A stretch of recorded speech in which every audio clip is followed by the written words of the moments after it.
सिंधु घाटी सभ्यता अर्थात हड़प्पा सभ्यता, दुर्ग या गढ़ी। कहा जाता है कि अब तक जो उत्खनन किया गया था उससे अनुमान लगाया जाता है कि हड़प्पा सभ्यता के सभी शहरी केंद्र समान योजना पर आधारित थे और बड़े नगरों के दो मुख्य भाग होते थे, दुर्ग या गढ़ी अथवा कोट, जिसमें नगर रक्षक तथा अधिकारी रहा करते थे, और तथाकथित निचला शहर या बस्ती जिसमें रिहायशी मकान हुआ करते थे। नगर का यह दूसरा हिस्सा सामान्यतः आयताकार बनाया जाता था और दुर्ग का निर्माण शेष नगर से ऊपर उठे ईंट के ऊंचे चबूतरे पर किया गया था। यह चबूतरा बाढ़ में विरुद्ध सुरक्षा यानी कि बाढ़ के विरुद्ध सुरक्षा कवच का काम भी करता था और नगर के दोनों भागों में संपर्क प्रत्यक्षतः बहुत सीमित थे। उदाहरण के रूप में कालीबंगा में खुदाई जो उससे पता चलता है कि गढ़ी को निचले नगर से केवल 2 ही प्रवेश मार्ग जोड़ते थे और आवश्यकता पड़ने पर इन प्रवेश मार्गों को काटा भी जा सकता था। सुरकोटड़ा में गढ़ी को एक आरक्षित परकोटा निचले नगर से अलग करता था और हड़प्पा में कोट के छोर पर एक विशेष रास्ता बना हुआ था जिस पर होकर प्रत्यक्षतः सैनिक प्रयाण करते थे अथवा जुलूस जाया करते थे, और गढ़ी की मोटी दीवारों और बुर्जों से अच्छी तरह से किलेबंदी की गई थी। कालीबंगा में उत्खननों से गढ़ी की बाहरी रक्षा पोतों का निर्माण करने वाली ईंट की एक मोटी दीवार का पता चलता है जिसके भीतर धार्मिक अथवा प्रशासनिक कार्यों से जुड़ी इमारतें हुआ करती थी, और मोहनजोदड़ो की गढ़ी में एक विशाल स्नानागार भी मिला कि जो कि संभवतः किसी धार्मिक इमारत जो उसका अंग था, और हड़प्पा की गढ़ी के उत्तर में सार्वजनिक अन्नगार जो है या अन्न के भंडार जो वो भी मिले हैं। सिंधु घाटी सभ्यता जो उसकी नगर निर्माण योजना की सबसे बड़ी दूसरी विशेषता है सड़कें और नालियां, कि हड़प्पा सभ्यता के योजनाबद्ध नगर निर्माण की आधार पीठ जो था वो क्या था, उसकी सड़कें और नगर थे, और यानी कि गलियां हुआ करती थी। मूलतः कहा जाता है कि समस्त रिहायशी नगर उत्तर से दक्षिण एवं पूर्व से पश्चिम जाने वाले 2 राजमार्गों से, जो कि एक दूसरे को प्राय बीच में समकोण पर काटते हैं और 4 समान भागों में विभक्त है। इन दोनों प्रमुख राजमार्गों के मिलाप स्थल पर चौराहे बने होते थे और नगर की मुख्य सड़कें काफी चौड़ी होती थी, और मोहनजोदड़ो में उत्तर से दक्षिण जाने वाला राजमार्ग 33 फीट चौड़ा और पूर्व से पश्चिम जाने वाला राजमार्ग इससे भी अधिक चौड़ा है, और सड़कों की इतनी अधिक चौड़ाई इस बात को सूचित करती है कि इस पर काफी यातायात रहा होगा। और इसी प्रकार अन्य सहायक सड़कें भी उत्तर से दक्षिण और पूर्व से पश्चिम सीधी जाती हुई एक दूसरे को समकोण पर काटती हुई समस्त नगर को छोटे छोटे पार्ट्स जो है उसमें डिवाइड कर देती है, और ये नगर खंड की गलियों या पतली सड़कों द्वारा विभिन्न और छोटे छोटे उपखंडों में विभक्त है। सहायक सड़कें 9 फीट से 18 फीट तक चौड़ी है। गलियां अथवा पतली सड़कें अपेक्षाकृत काफी कम चौड़ी है। प्रत्येक उपखंड प्राय 1200 फीट लंबा तथा 800 फीट चौड़ा है, जिसे मोहल्ला कहा जा सकता है।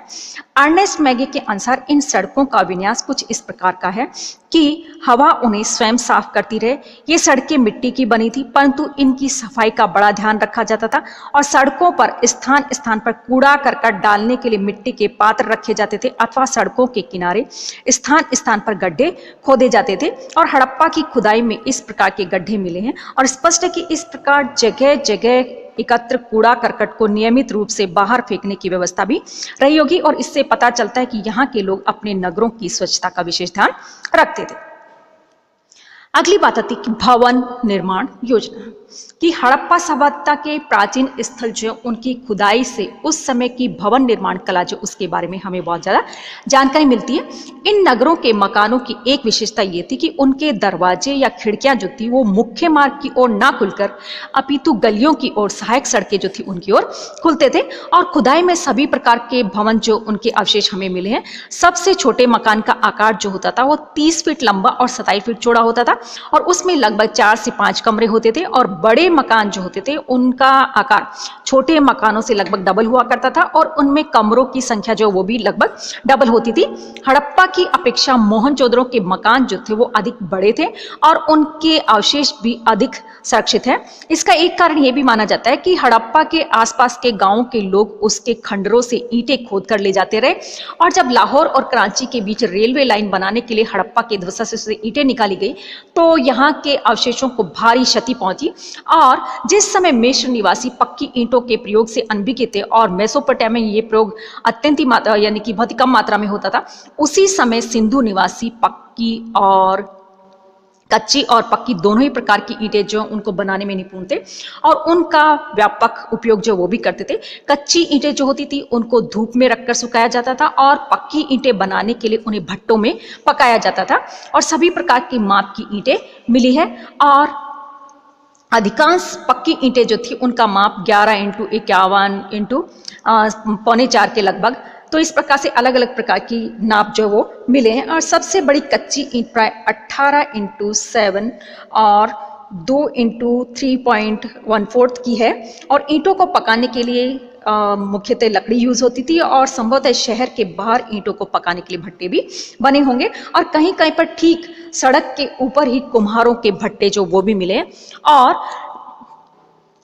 ऐसा पता चलता है कि नगर के पतन के दिनों में नगर व्यवस्था चरमरा गई होगी और लोग अतिक्रमण करने लगे थे। दीवार में ईंटों को जोड़ने के लिए मिट्टी का गारा जो है वो भी यूज किया जाता था और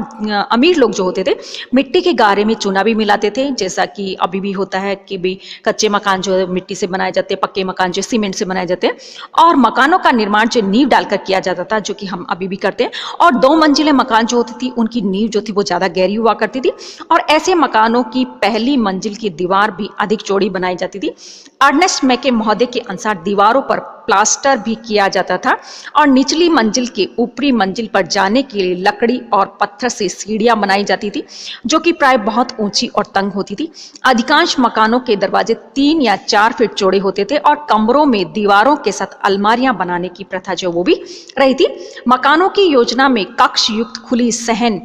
का महत्वपूर्ण स्थान था जिसमें ईंट बिछी होती थी और घर के दरवाजे एवं खिड़कियां इसमें ही खुलती थी। सहन के एक छाए हुए कोने में रसोई घर होता था और नीचे की मंजिल में साधारणतः भंडार गृह, कूप गृह और स्नानागार होते थे और वैसे प्रत्येक गली में एक सार्वजनिक कुआं हुआ करता था, परंतु अधिकांश घरों में निजी कुएं होते थे और प्रत्येक घर का स्नानागार सड़क की ओर होता था। स्नानागारों की फर्श में पक्की ईंटों की इस प्रकार से जोड़ाई की जाती थी कि फर्श के भीतर पानी का प्रवेश न हो सके और साथ ही उसे एक कोने की ओर ढालुआ बनाया जाता था ताकि पानी सरलतापूर्वक नाली में जा सके और मकानों की छतें सपाट और लकड़ी की बनी होती थी और दीवारों में छेद बनाकर उनमें क्षैतिरें लगा दी जाती थी और फिर बल्लियां डालकर मजबूत चटाई बिछाकर उस पर मिट्टी गोबर डालकर फर्श को पक्का कर दिया जाता था। इसके अलावा कुछ विशिष्ट इमारतें जो है वो भी मिली हैं। कहा जाता है कि हड़प्पा की गढ़ी के समीप बहुत से भवन बने हुए थे जिनमें सर्वाधिक महत्वपूर्ण वहां का कोष्ठागार या भंडार है जो कि 169 फीट लंबा और 135 फीट चौड़ा है और इस नाप की 2 इमारतें हैं। इनके बीच 23 फीट चौड़ी खुली जमीन है और प्रत्येक कोष्ठागार में 6 बड़े कक्ष है जिनके बीच 5 गैलरियां हैं। प्रत्येक कक्ष 4-5 भागों में बटा हुआ है और इन कोष्ठागारों का मुख्य प्रवेश द्वार जो था वो भी नदी की ओर होता था। यहाँ से अन्न जो है इसमें नदियों के मुहाने से क्या बोलते हैं नाव में ले जाया जाता था और वहां से लाया जाता था। इस प्रकार से ये कोष्ठागार जो होते थे वो अन्न संग्रह करने का काम करते थे। इसके अलावा कुछ चबूतरे भी मिले जिनमें छेद हुआ करते थे। बहुत से विद्वान कहते हैं कि ये चबूतरे जो थे वो अन्न जो उसको कूटने और पीसने जो उसके काम में भी लिए जाते रहे होंगे। इसके अलावा मकानों की फर्श ईंटों की पटी हुई थी और संभवतः ये मकान श्रमिकों के आवास गृह यानी कि बहुत सारे छोटे छोटे कमरे जो वो भी मिले, तो उनके लिए भी कहा जाता है कि ये श्रमिक वगैरह जो उनके आवास गृह रहे होंगे। और इनके समीप कुछ भट्टियां जो वो भी मिले जिनसे भी पता चलता है कि यहाँ पर धातु जो उसको गलाया जाता होगा।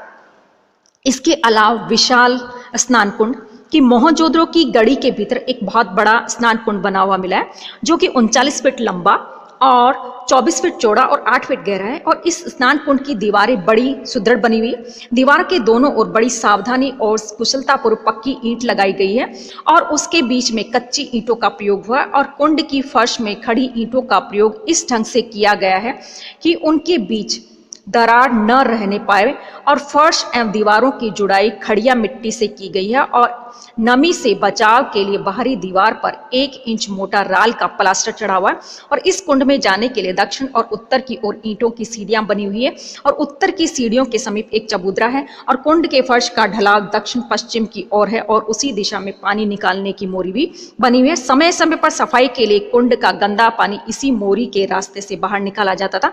जो बाहर बनी नाली में गिरता था और कुंड के चारों ओर बरामदे बने हुए थे और उनके पीछे अनेक छोटे बड़े कमरे बने हुए थे। एक कमरे में एक कुआं मिला हुआ है, संभवतः इसी कुएं के जल से स्नान कुंड भर जाता होगा और कुंड के उत्तर की ओर एक बाग बना हुआ है जिसके दोनों ओर कुछ कमरे हैं जिनमें प्रत्येक की लंबाई 1.5 फीट तथा चौड़ाई 6 फीट बनी है और इन कमरों की दीवार और फर्श सावधानी के साथ ईंटों से चुनी हुई है और इन कमरों में भी छोटी छोटी नालियां बनी हुई जिनके द्वारा कमरे का पानी निकल कर बाहर की नालों, जो कि इससे पता चलता है कि ये स्नानागार जो है वो बने हुए होंगे और ये विशेष अवसर यानी कि त्योहार इत्यादि जो उसके रूप वहां पर काम में लिए जाते रहे होंगे।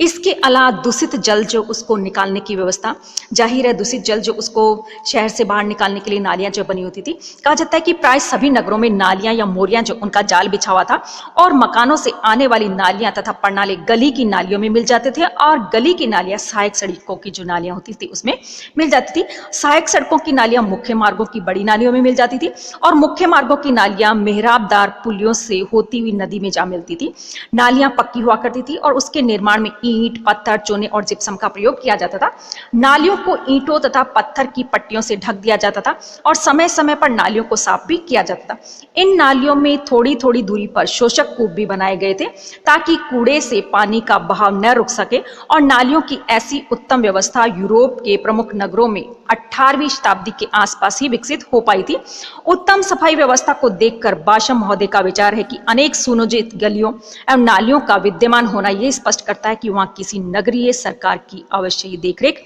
रही होगी। वस्तुतः दूषित जल निकास व्यवस्था उसके बुद्धि कौशल एवं अप्रतिम मानसिक उत्थान जो उसका परिचय देती है।